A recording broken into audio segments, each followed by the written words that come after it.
এখন গোধূলি সময় চলছে, আমার অনেক ফেভারিট একটা টাইম।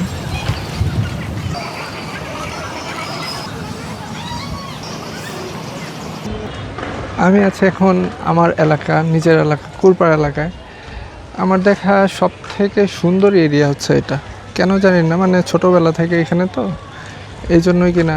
আর নেত্রকোনায় সব থেকে বেশি পপুলেটেড এরিয়া এখন এটা, কারণ হচ্ছে এইদিকে অনেক বিল্ডিংয়ের কাজ চলতেছে প্রচুর।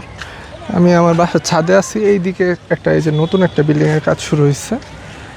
এই যে অনেক দিন ধরে মনে চলতেছে কাজটা, প্রায় শেষ হয়ে যাবে মনে কিছুদিন পরে।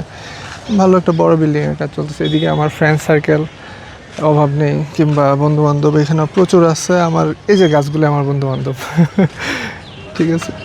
এই আরও নিচে আরও গাছ আছে, ওইগুলো এখন দেখাচ্ছি না। এখানে এগুলো পরিচর্যা করার মতো আসলে কেউ নাই, কারণ হচ্ছে এখানে থাকা হয় না, আমি থাকি না, আম্মু আব্বু তেমন একটা থাকে না। তো মোটামুটি এরা নিজেরাই যেভাবে সার্ভাইভ করতেছে।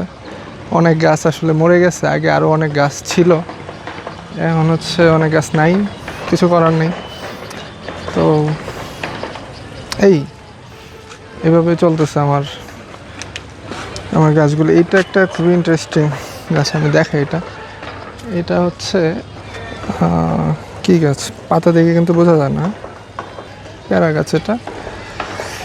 এটা স্পেসিফিকলি যদি বলি, এই প্যারার নাম হচ্ছে স্ট্রবেরি প্যারা।